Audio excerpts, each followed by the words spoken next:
You're listening to Comic Reflections, episode 264. I'm your host, Nicholas Prom. And I'm that tyrant of typhoons, Jeff Barnhart. Comic Reflections is brought to you by The Outhouse.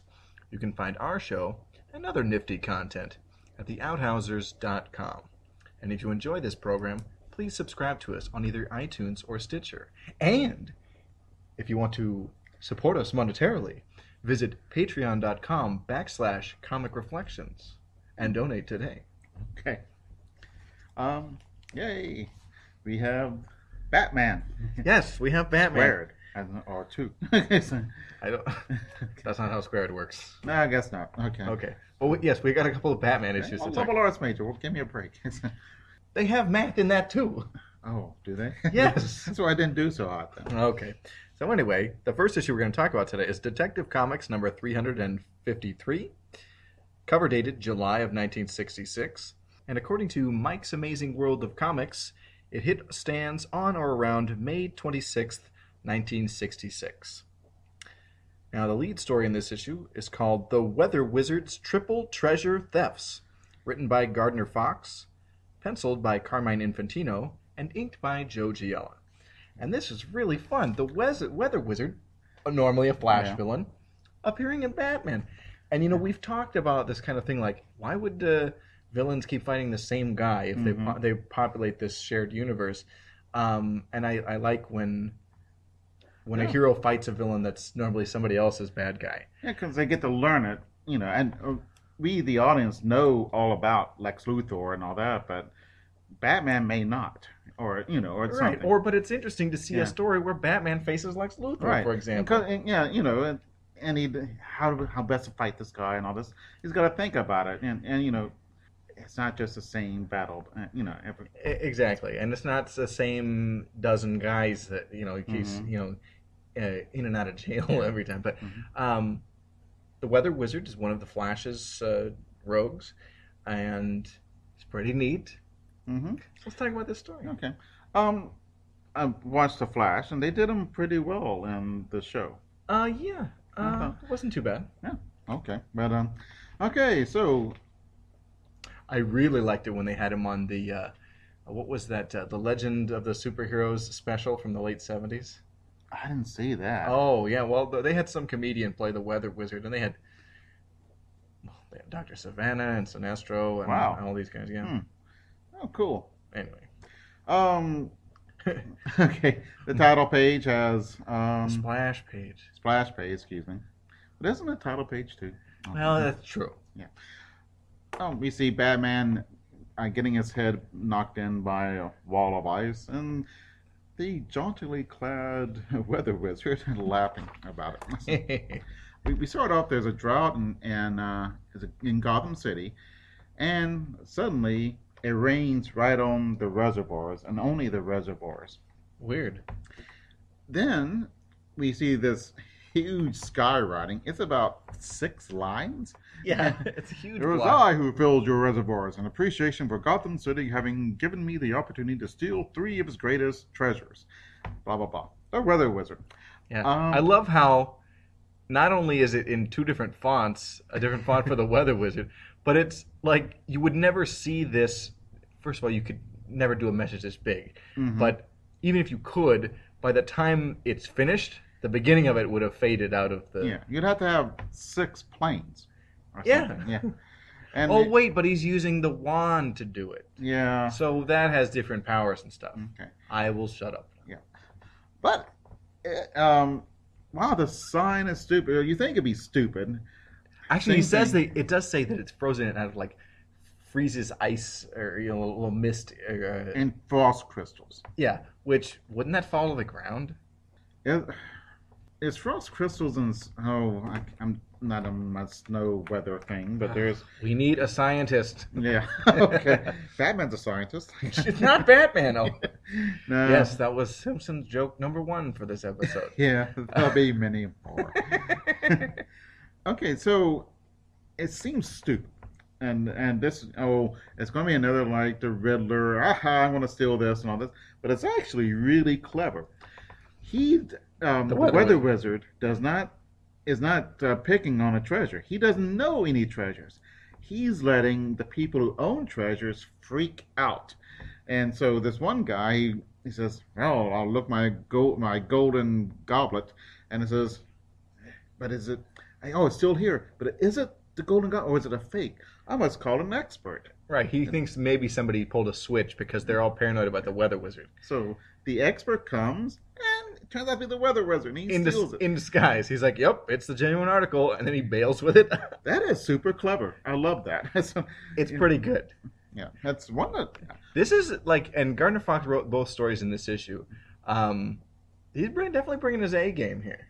Cleverness is one of my favorite traits of a show or a book or anything. Something clever. And it's so rarely done. Normally, clever is wouldn't fool a 8-year-old, Okay. but this is good. All right. So, Weather Wizard steals one. The Batman and Gordon, Commissioner Gordon, figure it out. We find out that Dick Grayson injured his wrist, so he is out of the crime fighting scene today. Yeah. What did he say he did? He hurt both of them playing basketball. Okay. Both wrists, though? Yeah. Anyway.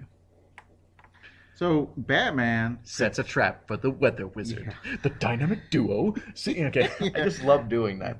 Yeah. That's the producer of the show. Yeah, I know. It's William Dozier. Yeah. Because he said, "I want something like this," and he did so well. They're like, "Why don't you just do it?" Okay. Which is such a great story. And he is good. That's perfect. Yeah. So someone steals the Raja Ruby from Bruce Wayne's stately Wayne Manor. Yeah. And so he calls the police, and they all come there. That is pretty. One thing, what is Bruce Wayne doing to Raja Ruby? I don't know. I mean, he's got a fortune, but I don't like. Why would he have stuff like that? He's more into blowing his money on putting up the front of being Bruce Wayne, but also really spending the money on Batman gear. Right. So the Weather Wizards. Oh, this is a wonderful little treasure. I will steal it from the thief. So he follows him using some kind of the glittering hoarfrost from his wand. And feels the footprints. But then, the thief turned out to be Batman. So here's a huge fight. Yeah. And it's not a Kirby fight, but it'll do. It's a Carmine Infantino fight, and it's pretty good. He punches the Weather Wizard in the face, in the gut, in the face again. Yeah. It's pretty neat. And then we come back to the beginning splash panel of Batman running towards him and hitting his head against an ice wall. Yeah. I gotta say, though, Batman sure is good at punching. Yeah. That's his thing. This is a great page. That's his superpower. Punching. And spending money. Really good. But no, like, if I was gonna say, hey, I'd love to get an original page of art from this issue, this would be the page. So it's great. He's kicking all kinds of butt. Weather Wizard butt. Yeah. But he loses. He's stuck in a prison, ice prison, that'll last for 2 hours. Yeah. Well, Weather Wizard's not going to kill him. Although, which is why it's a comic book and not real life. Yeah. It's not solid ice.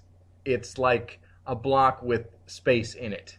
That if he doesn't try to leave, he'll have melt in 2 hours. Right, and there's enough oxygen in it to last him that time.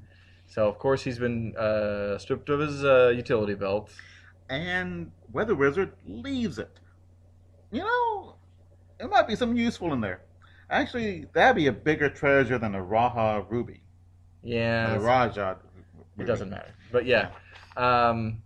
Good point. And I do like the way Weather Wizard rides on a cloud. Yeah, that's pretty neat. Yeah. And he figures out that Batman put some kind of goop on there so he can trace it. So on the Ruby. On the Ruby, yeah. So meanwhile, Batman pulls something off the heel of his shoe that will kind of start cracking the ice. It's just the it's the shoe nails, Yeah. and so he uses friction and he breaks it up just in time. He's about to die. So Well, good thing he didn't die. Batman goes and he follows the trail into a phone booth, which hardly exists anymore. It is Yeah. the 21st century. Yeah. And he gets a note saying, "Aha, I figured it out, fooled you." So, It's from the Weather Wizard. Yeah. But here he is. He finds a weather wizard anyway in a museum. So they have a good fight. Yeah, man. And yes, another great page-long fight too. And a big whack against the weather wizard. Yeah, I think is that the final blow? Turn the page and find out. Yeah. Yes. Yeah. And he's helped by a statue falling on him. Yeah. And then we find out. Robin was there. He kind of figured out where the Withered Wizard was going to be. He followed him. Yeah. And then he pushed over a statue. With his feet, Yeah. with his legs. And 'cause his wrists were Batman thought it was by accident. there. You know? Pretty cool plan. Yeah, no, and this was a fun story. Mm-hmm. Just very enjoyable. Yeah. We have an inferior 5 in House House Ad. Yeah. Yes. And with the Riddler as the pitchman for this series. It says, riddle me this. Why are the inferior 5 appearing in Showcase? Because they're not brave and bold enough to appear anywhere else. Because at this time, DC has 2 tryout magazines. One is The Brave and the Bold, and one is Showcase. Mm-hmm. Yeah, and there's the inferior 5 are fighting someone who looks like the Incredible Hulk. Now, but if you'll recall, we read a couple of issues of the Mhm. Inferior 5, and throughout their short but celebrated run, it's many spoofs of other tropes in comics, including Marvel characters as well. And Marvel did the same thing. Oh, sure. Yeah, especially in Not Brand Ech. Yeah. You know, they made fun of Superman, and they had their parody Natman and Rotten. Okay. You know, stuff like that. So anyway, we have a backup story in this issue. It's the Elongated Man in The Puzzling Prophecies of the Tea Leaves. And this was written by Gardner Fox, penciled and inked by Carmine Infantino. All right. Splash panel of Elongated Man sneaking in through a keyhole and into where some crooks are doing crooked things. Yes. Okay. So we start off with Carol. What a Dibney. What? Is it? No, Sue Dibney. Oh, Sue Dibney. That's That- Ralph's that- wife. Is Yeah. visiting a medium or something. Right. And Fortune teller. the fortune teller tells her, "Oh, you're going to have a fall," and Sue says, "Huh." And so she leaves, and her heels break, and luckily, Elongated Man is there to help her out. Yeah. And he rips his shirt and his coat doing it, Yeah. which is interesting. Yeah, because he wears his action outfit underneath it, his costume, you know. But regular clothes aren't made to like stretch with his elongation or whatever. Yeah, I would compensate. Hey, this is my favorite jacket, so I'll, or something. Yeah, I Maybe mean, it's not clearly that he's like easy. flexing his muscle quickly, and Mhm. it's ripping the shirt. But I think maybe it happened so quickly, he Yeah. didn't want Sue to fall. Mhm. You know, he just acted without without worrying about the jacket. Yeah. Plus, his Okay. wife is an heiress. He can replace the jacket. And very easy on the eyes. Yes, Sue's very lovely. Okay. Oh, and the fortune teller gave 2 prophecies. One, that she's going to have a fall, and 2, she's going to hear an ominous voice later on the day. So, what's going on? They both go to their hotel room, and they hear something, and so Elongated Man goes in, and there's a minor bird saying, "They say nothing happens in Quaker City, but beware." Okay. So, Of course, Ralph smells a mystery, and so his nose starts waggling. that's the one thing I don't like about it. It's just too obvious. Maybe just if they just couple little lines saying his nose twitching, but it's like the little door jam thing. Yeah. It's, Here's the thing, though. It is a comic book, and sometimes, especially depending on the artist, sometimes a couple of little lines you might miss it, or it might get accidentally erased when the inker comes in. I mean, I know Infantino inked his own stuff here, but there are reasons to exaggerate movements such as that. Okay. Man. So, all right. So the bird was mysteriously delivered to their hotel room. They ask around and says, "Well, you're the one who ordered it." Right. No, we didn't. So, Yeah. Oh, wait. We have a great house ad before we go on with this story. It is the 80-page giant Batman annual. Oh, it's Batman number 182. But it's an 80-page giant, and we've got some great stuff. We got the Rainbow Batman, the Joker Batman, Batman Robot, and the one I love the most, Batman Jr. and Robin Sr. That is cool. Yeah. I love... Man, that's a mind blower. Look, and a grown man wearing the Robin outfit. It's sort of, but I love stuff like that. That's just the wackiness. The wackiness. I love it. So, back to our elongated man story. So the fortune tellers had 2 fortunes to come out correct. So elongated man checks it out, and she says there's going to be a robbery this very night. But he says, "Well, I can't go. I'm going to the opera or something." Yeah. And so he's going to go, and then he smells the mystery, and so he realizes, oh, I can't let a crime happen if I know it's going to happen or might. So first of all, when the nose starts waggling, he sends his nose through some lady's hairdo. Yeah, that'd be gross. It's definitely weird. Yeah, so Sue sends him off to, hey, go solve your crimes, dang it. So he goes, so we're back to the splash panel. He goes to the keyhole. He finds some people stealing. He catches them, pops their head together, which is my favorite comic book move. So. Yeah, it's loads of fun. Yeah, this is good stuff. And it's so embarrassing to the people being bought. Yeah, and I love the image of a stretchy hero wrapping their limbs around somebody. Yeah. To kind of tie them up. But he's got them tied up and then enough room to like have his fists out, so he punches them both and then knocks their heads together. Yeah. Which is great. And then he finds some more, the bosses, so then he comes and he picks them up and then he really whams them together. Yeah. Awesome. Yeah, this is super fun. So, and then he comes back to the fortune teller and so what's the deal? How'd you know this? He says, well, my father was a big jerk, and he messed over a bunch of people. So in I'm business.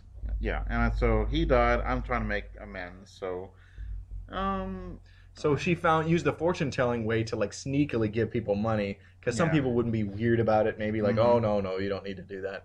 And then because she knew that Ralph and Sue were well off, set financially, she created a mystery for him to solve, which was kind of cool.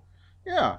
Well, she overheard stuff, so hey, she didn't cause it, but she did overhear it. So so they're sitting back, and Sue is fixing his jacket. Well, that's nice of her. Yeah, it is. Yeah, because he did save her from falling. And, right. She's great. There is a cool house ad for the Flash and Batman, but let's talk about the Flash issue. Stop! Don't miss this. Don't pass up this issue. My life depends on it. Yeah, and it has the Flash real huge on the cover. And in the text in this house ad says, "For the most in thrills, go, go, go." And it's referring to the go-go checks at the top of the covers that you would see at DC on DC Comics at the time. And the Batman ad is... They're watching the Adventures of Batman TV show. Yeah. So, this is 1966. Batmania is here. And so that's a lot of fun. Yeah. That's pretty cool. Yeah.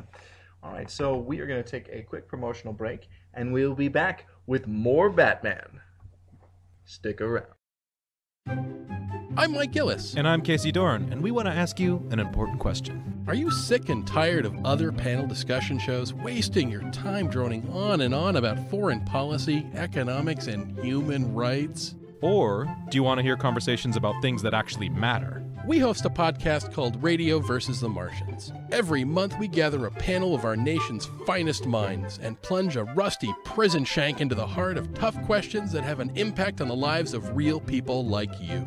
Like, are drivers required to pull over for the Ghostbusters? Is the United Federation of Planets actually an oppressive dictatorship run by guidance counselors? Is Arnold Schwarzenegger secretly a genius? And are we being mean when we laugh at movies that are so bad they're good? So write your congressman and let them know that Radio vs. the Martians is available on iTunes, Stitcher, and on radioversusthemartians.com.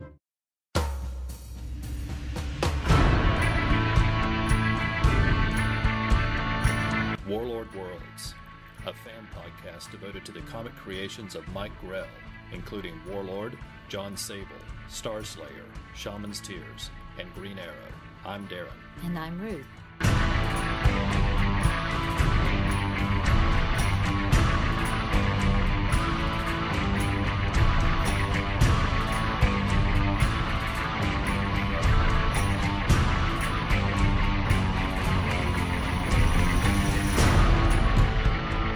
We hope you'll join us as we discuss the stories, characters, and art in the many excellent comics from writer and artist Mike Grell.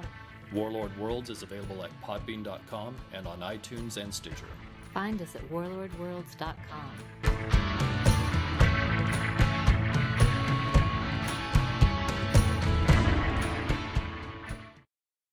And we're back.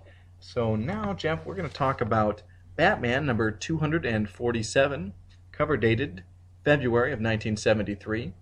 And according to Mike's Amazing World of Comics, it hit the stands on or around December 14th, 1972. The lead story in this issue is called Merry Christmas, written by Denny O'Neil, penciled by Irv Novick, and inked by Dick Giordano. Okay. We have two splash panels on the first page. One, young couple with a small child is walking through the snow towards a lonely house on the hill. And then the second one is a really cool depiction of Batman walking through the snow. You would think he'd have his winter bat suit on. Yeah, I don't think they're doing a lot of those goofier looking bat suits at this time. Boy, they sure had a lot of ones in the 50s. No, the rainbow one, and I know there's a snow one. And, oh, yeah, there's all kinds of stuff. Mm-hmm. But, so anyway, a family who were stranded or their car broke down walked to this cottage in the wilderness, or whatever. Yeah.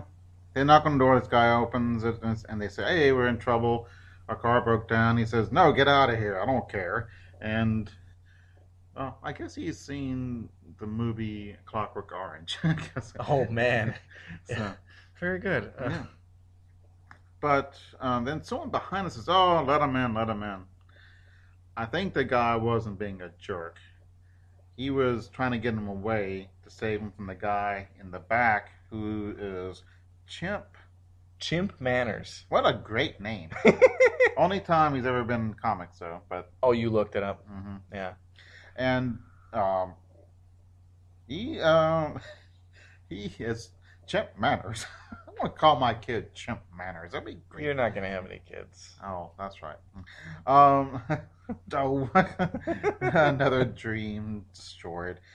I'll just add it, put it in the pile with the rest of them. Yeah. He stole, Chimp Manners, stole nerve gas from the army, was in a helicopter and crashed nearby and came to this place and is holding the owner hostage. Right. And the kid, the couple and the kid comes in. The wife stupidly says, oh, I've seen your picture on the newscast. And I said, oh, too bad. I want to kill you now. Great.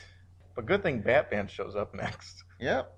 And Batman disarms him, smacks him around, but Chimp brings out the vial of nerve toxin. Yeah.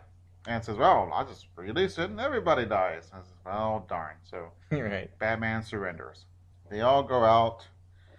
Chimp is about to shoot them, and then a bright light blinds him, and then Batman gets in and knocks him out. Right. And it turns out that the bright light was a star. was like the Star of Bethlehem. Ugh, lame. Yeah, it was the worst Deus Ex Machina of all time. Yeah.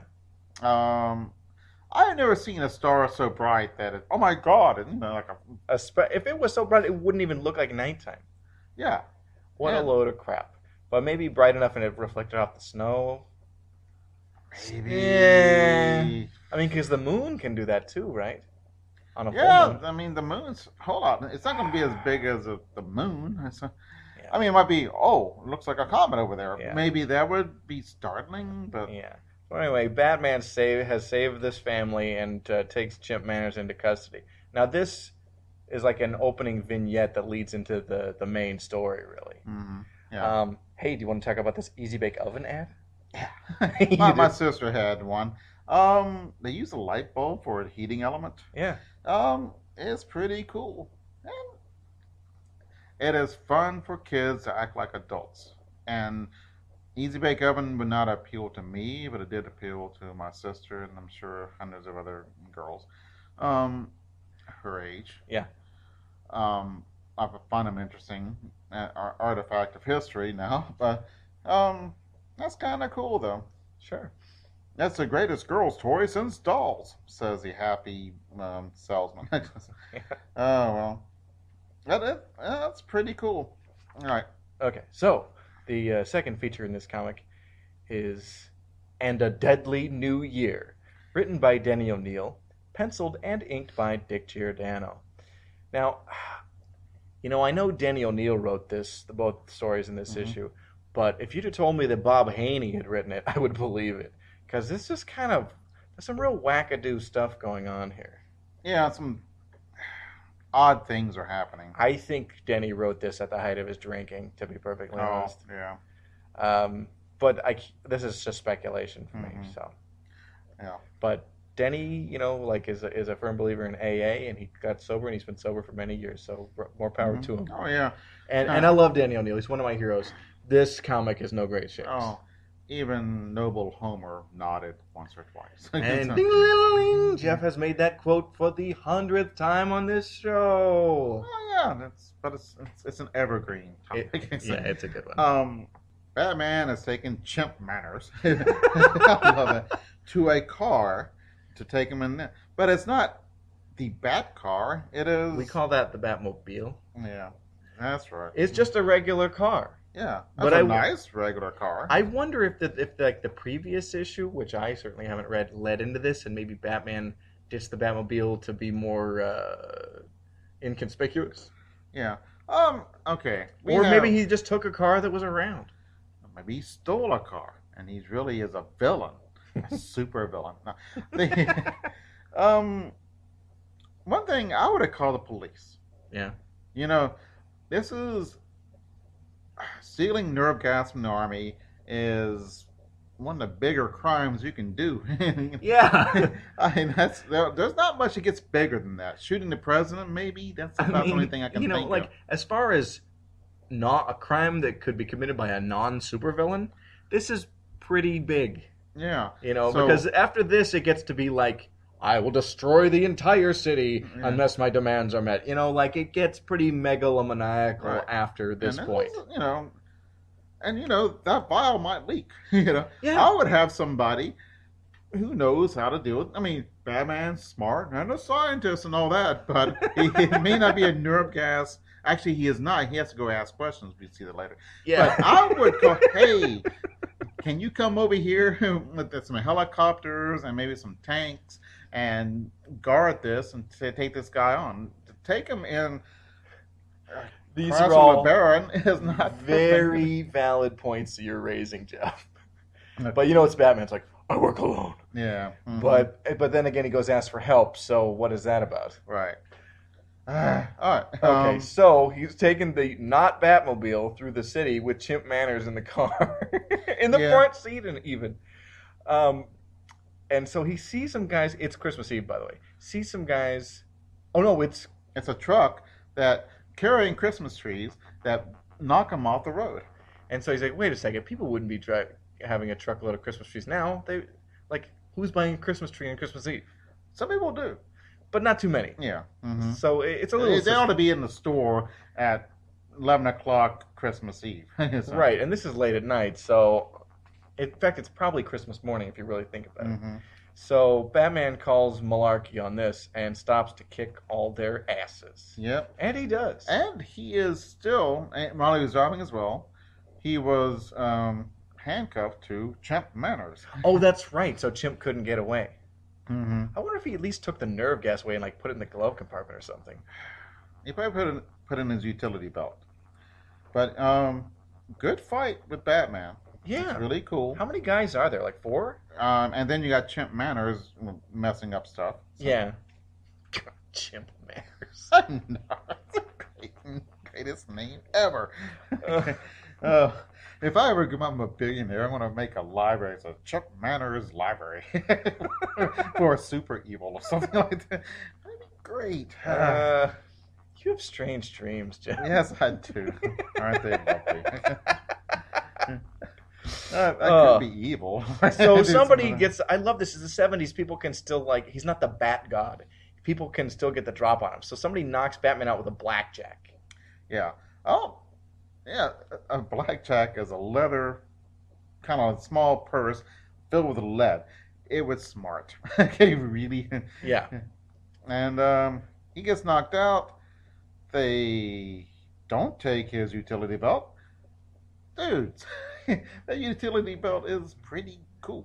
I know, but we covered this like the last episode we recorded. Every time somebody takes Batman's utility belt and tries to get into it, they get squirted in the eye with something, and it, then Batman kicks the crap out of them. All you got to do is sell it to somebody else, and don't have to worry about it. Sometimes discretion is the better part of valor, or infamy. I don't know, because valor I would think is good. No, discretion is the better part of valor. Sometimes running away and then coming back to fight is the thing to do. Yeah.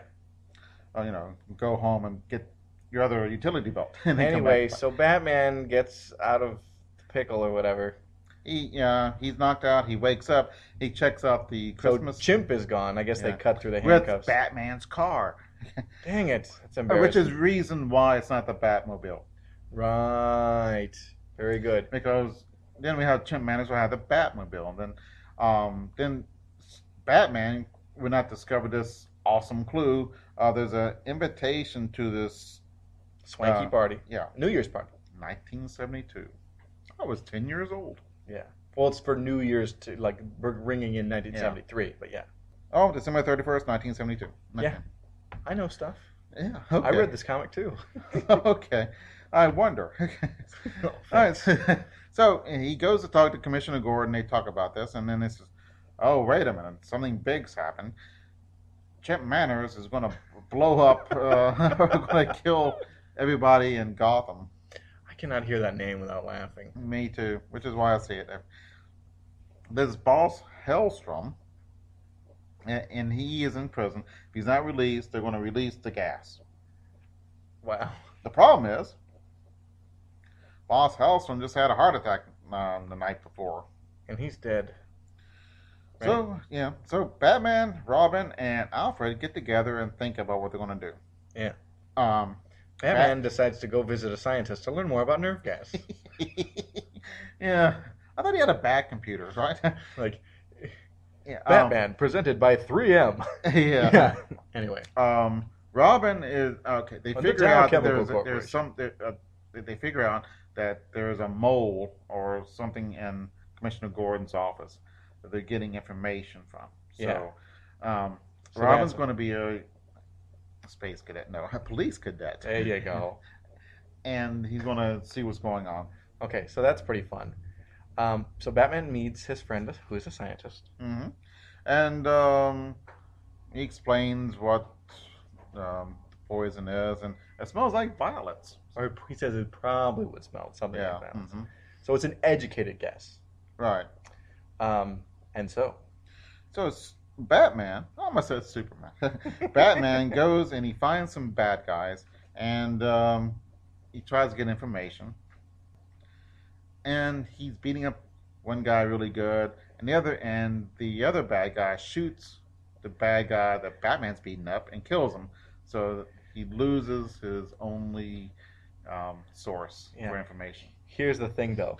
We missed out on some important details. he visited the underworld under the guise of his underworld person as Matches Malone, Yeah. which is he uses matches as a secret ID in the underworld pretty well. Matches is like when Fosworth in Spider-Man would be Patch the Stoolie. Right. So, but anyway, he goes. It's been a while since I've seen that. I think I have seen Matches Malone. Yeah. And he is rocking the orange tie and the orange and black striped shirt. Yeah, it's the 70s. Yeah. So anyway, when Batman catches up with Chimp Manners, who's hanging out with some other criminal, I almost killed Batman. He's eating steak, and Batman sneaks up from behind him, and he eats the steak on his fork. Yeah, because he's holding the, he's expounding something, and then he He's holds gesturing the fork. wildly, yeah. Mhm. It's kind of funny that Batman would make a joke. He Yeah. does. What did he say? Oh, not bad. A trifle overdone for my taste, though. And then that fight happens. Yeah, not a bad fight. No. I love the way Chimp Manners shoots a light in it. Yeah, And yeah. It's a pretty cool effect.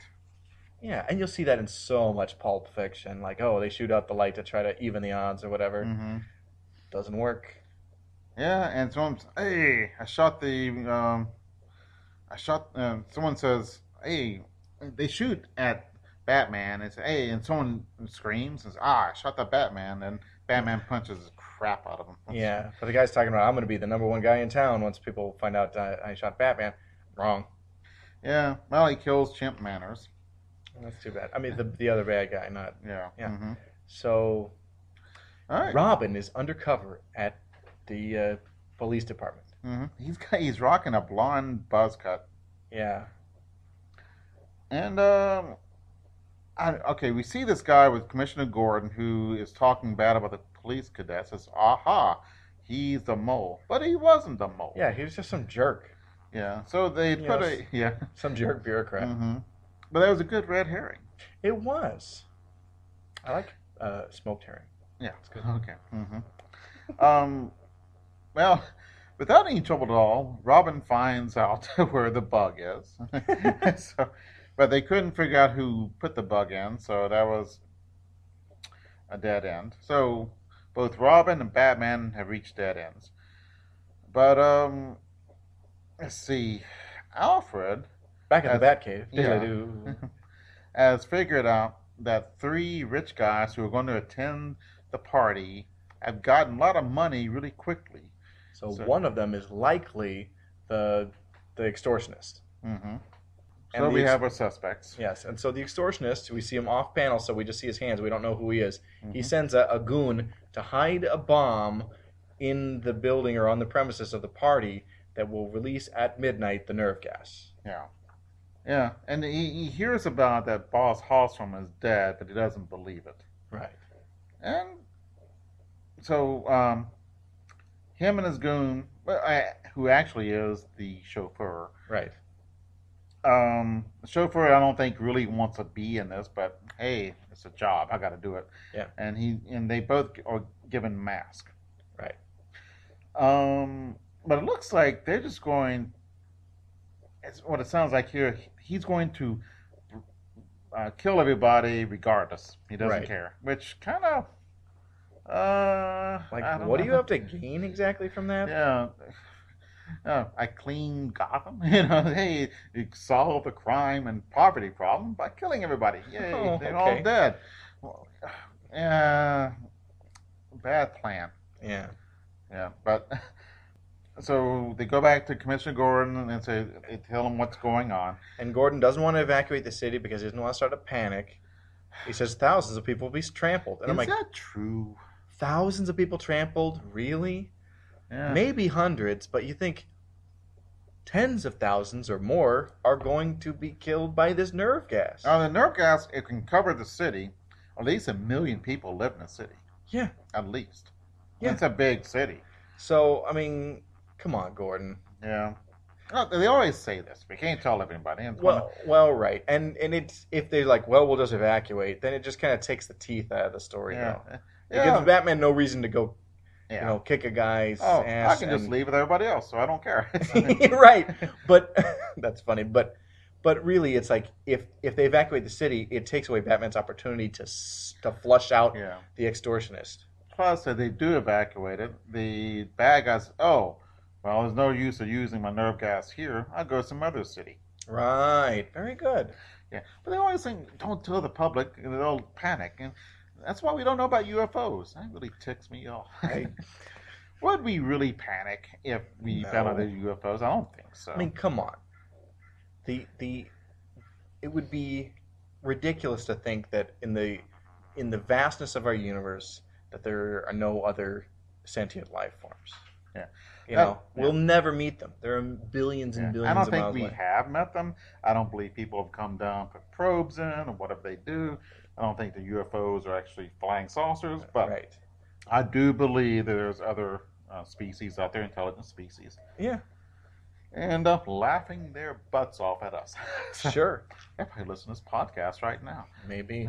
I know it could take the thousands of years, a Yeah. millennium, Hmm. for this broadcast to reach them. Well, since it's not being broadcast, it'll never reach them. Right. Yeah. Oh well. Yeah. Anyway. Okay, so we see Batman has Robin putting some stuff together in the chemistry lab. That's right. He's going to make a fake nerve gas that smells like violets. This Mhm. is great plan. Actually, it is. Yeah, and Robin is kind of complaining, well, I could be on a date with a girl right now, but sure, this is awesome. Yeah. But, escorting fair maidens. Yeah, so anyway, Batman, in disguised as Bruce Wayne, Yeah. and Alfred go to the New Year's party. Yeah. So they know that the bad guy's going to be there with the nerve toxin. Right. Well, they figure the nerve toxin will be close by. Right. And So we meet everybody, and they all look okay to me. So I don't know. right. No way to know. I do like the party panels. Oh, the Yeah. panels. I don't like parties in movies, as they're usually, the wild party going. Sure. But in comic books, they're pretty cool usually.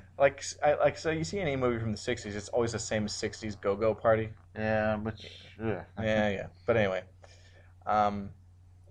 so Batman's talking about stupid crap with these rich guys, Mhm. and drops his bottle of Alfred drops the bottle. Alfred does, and it smells like violets. And so the one guy takes out his gas mask and is in a Mhm. panic because he thinks it's been released prematurely. So Batman and Robin kick his ass. Yeah. Batman notices that the guy was in it. Who cares? And he looks towards a window. Outside the window is that ball. That drops that for drops. New Year's. Yeah. And Batman realizes, oh, the thing is on the ball. Really dropped the ball on this one, eh, bad guys? Yeah. But anyway, so Batman swings out on there and disables the bomb. Mm-hmm. So there's no nerve gas. How does he know that if he opens it, he's going to blow up or something like that? There could be some kind of. He's Batman. Come on. Yeah. Yeah. Well, Superman would have just flown up in outer space and thrown it into the sun or something. Yeah. Or melted with his heat vision, something like that. Yeah. So pretty cool. Pretty cool Yeah, story. not bad. Interesting plot. The beginning with the Hey, star. there's a house ad I want to talk about. Whoa. It says big news from DC. And they're rolling out at this time the 100-page Super Spectaculars. Yeah. And so there's this one, a Batman one, Super Spec coming soon with, looks like Blackhawk and the Atom and Wonder Woman and Wildcat. Mm-hmm. Gonna be great. And Dollman. Oh yeah. Oh, excuse me. From this angle, I mistook Dollman for the Atom. Oh, the Atom and Dollman. Wow. Together at last. Yeah. That's pretty cool. Yeah. Yeah. All right. So what were you saying about the Christmas star? The Christmas star was stupid. Yeah. The Deus Ex Machina, awful. It just wouldn't work. But oh well. Yeah. But besides that, the plot was okay. We had little quibbles, but It's a pretty fun comic. it was clever how he found the bad guy. Yeah. No, I like that. And okay. Yeah. So I've been a little lax on this past couple episodes, but I want to read another one of our iTunes reviews. This one comes from President Tyler, who says, "Comic books are awesome. So is this show." He goes on to say, "The Silver Age of comics are the best, so I was super stoked to see a pod dedicated to it. Check it out." Wow, are we the only ones? What do you mean? We're the only podcast in Silver Age? I think the only one that I have found that is specifically going to Silver Age. I've listened to plenty of podcasts that definitely delve into it, but okay, well, cool. Yeah. Thank you. Yeah, thanks a lot, Tyler. So anyway, Comic Reflections is recorded in Portland, Oregon, and produced by Sean Roof. Until next time, Let's see you in the funny pages.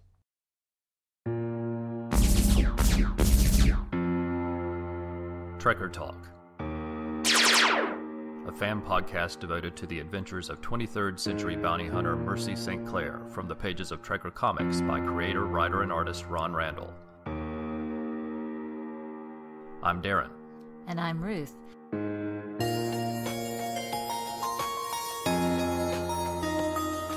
We'll be discussing the stories, characters, and art in this excellent retro sci-fi adventure series, as well as having side conversations about other areas of fandom. We hope you'll join us as we travel from the dangerous back streets of New Galuf to the depths of outer space and everywhere in between. Trekker Talk is available at podbean.com and on iTunes and Stitcher. Find us at trekkertalk.com.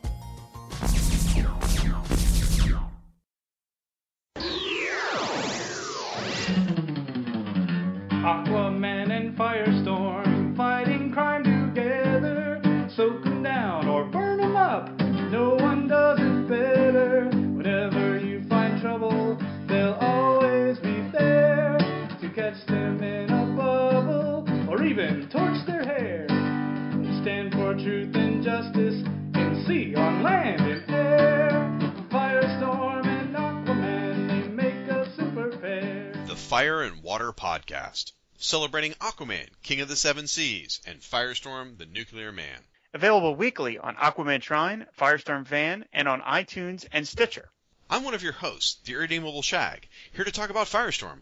Along with me is my co-host Rob Kelly, here to talk about some guy that talks to fish. Really? You're going to pull this crap during the promo? Bad enough I have to put up with your shenanigans every week, but...